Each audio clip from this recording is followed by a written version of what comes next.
Hey everyone, here at Allegory Gallery, we have a lot that we do. And one of those things is general maintenance, right? So here at Cottage Studio, where I am today, we have our pellet stove, and I thought I'd take you through cleaning it. I know, it seems weird, but it's a day in the life of a creator, and these are the things that we still have to do. We still have to do regular maintenance to all of our things and all of our tools, and our pellet stove here that keeps us nice and toasty warm here at Cottage Studio is one of those tools. So let's take a look. So this is our pellet stove here, and I've already opened our little ash bucket, and I've got our little vacuum ready, and we're going to go ahead and open this up. And I've got my gloves up here, and we're going to take a look and get this all cleaned out today so we can start it again because the cold weather is coming. Now, just like many things here at Cottage Studio in the metal shop, we wear a mask when we're working on cleaning the pellet stove because the ashes are very small particulates and you don't want to be breathing that in. So safety first, wear a mask. All right, I've unplugged the pellet stove. I plugged in our little tiny vacuum, and we're going to open this up, and this is where all the burning happens, right? And we're going to start vacuuming some of this out.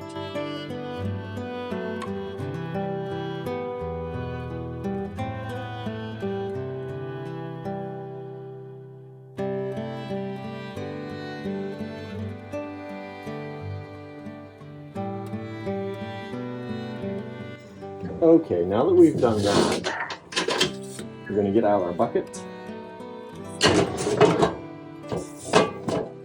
So we have this, and here at the bottom is a tray that opens.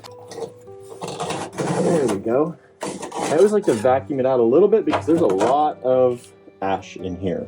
So I vacuum it out a little bit, and then I take the tray out. And we empty this into our ash bucket, which I always have a big plastic bag in the ash bucket just to help keep everything under control a little bit. And then we're going to go back and vacuum this out again.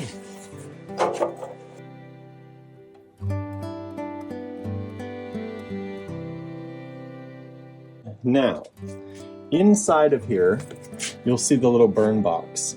This all has to come out so that we can clean that out as well. So let's go ahead and take that out here now too. In order to remove this little burn box, it's a multi-step process, but it's pretty simple. This comes out first, this little ring that keeps everything together. And then this comes out, which is where the pellets drop into and the airflow is able to come in to keep them burning. And then this box lifts slightly and pulls back. And those are the holes for the vent, the exhaust, and the igniter. Exhaust and igniter. And then all of this gets dumped into the ash bucket. Sometimes it needs to be scraped out. Today it's pretty good, except this one is a little bit, had some stuff stuck in there. We want to make sure we get that out. And I have a screwdriver up here that I often use just to get anything that won't shake loose or get knocked loose out of there. I like to make sure these air holes are all clear. It doesn't have to be perfect, but we like to make sure it's as clean as we can get it. Now the next thing is cleaning all of this up. We got to re-vacuum inside here. We got to make sure our exhaust pipe is vacuumed out inside as well. You'll see that if you can. It's down in here. And we're going to get all of this cleaned up. So let's go ahead and do that too.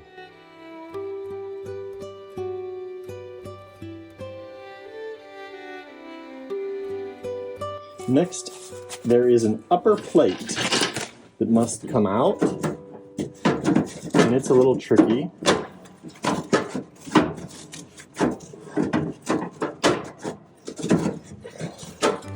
There it is. And then we use this lever. I should have shut the door, but that's why we wear a mask. This lever to pull through, it scrapes any ashes off of these air tubes up here. And then we vacuum again.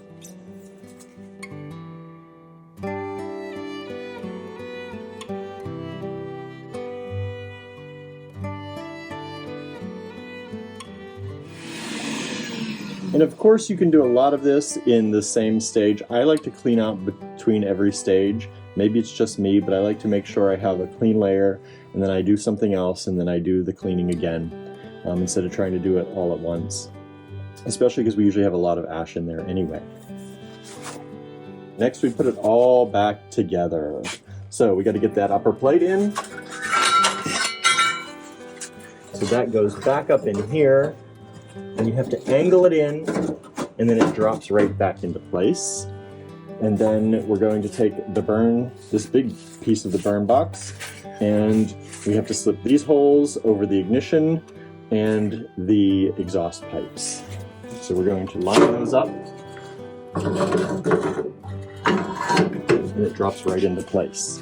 You have to make sure that this is out before you put that in, or else you have a hard time getting up against this with that box. Then we put this little piece back in. We put the ring back on. And then we put the tray back in. Lock it into place. And then we're going to take some cleaning fluid and we're going to clean the door. To clean the door, paper towels. And I like this method, all-purpose cleaner. We just spray it on.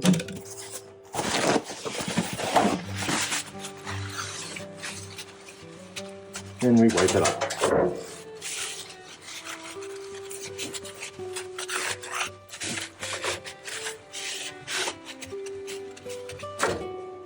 Super simple, nice and clean. And we're ready to relight.